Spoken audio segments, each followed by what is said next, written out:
This is the JBL Partybox 520, and this is the Sony ULT Tower 10. Now, when it comes to max volume performance, both of these speakers are going to be good for like a 50-person party, and they're both good for commercial use. Think a medium-sized restaurant or a small DJ gig. However, the ULT Tower 10 does get louder than the 520, but more importantly, the ULT Tower 10 is going to give you much better sound quality than the 520, because when it comes to speaker setup, the Tower 10 has a single frontward firing woofer with a frontward firing exhaust port, so your bass is going to be much more balanced and more on the audible side.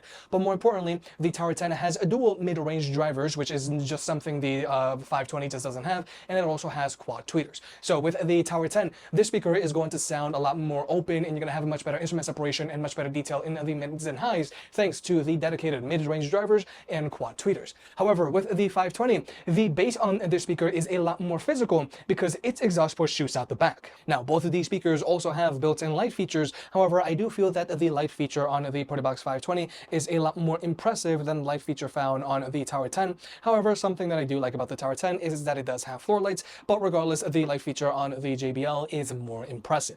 Also, with the 520, obviously, the speaker is smaller and lighter than the Tower 10, but more importantly, the speaker does have a built-in battery, whereas the Tower 10 can only be used while it's plugged in. Also, you can quickly and easily remove this battery, so if you want, you can get multiple batteries and keep the party going. But more importantly, when it comes to the ports on these speakers, this is something that the 520 really outdoes the Sony with. This speaker has using XLR combo jacks, so if you want, you can easily hook this speaker up to a mixer, and you can also plug in two microphones for karaoke. It also has an audio out jack, so you can daisy chain it up to any other speaker and get them to play in sync. And it also has a USB-C port, which you can use to charge your own devices, and you can also use this USB-C port as a wired connection. Whereas with the Tower 10, the port panel isn't as impressive. Now, this speaker is using a USB-A port. Personally, I really wish that this was a USB-C port. However, it does have an optical port, so if you want, you can connect it up to your TV and use it as a soundbar. It's super useful, especially if you don't already have a home theater system hooked up, or if you have a small soundbar. And with the Tower 10, this speaker is not using XLR combo jacks, but it does have a single 1/4 inch input,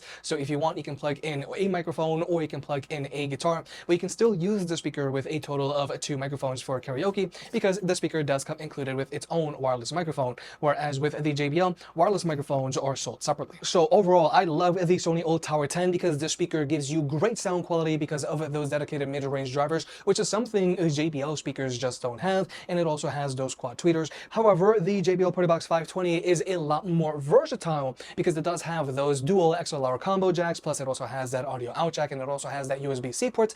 But then also the 520 is just smaller and lighter than the Tower 10, plus it also has a built-in battery, so it's going to be a lot more portable.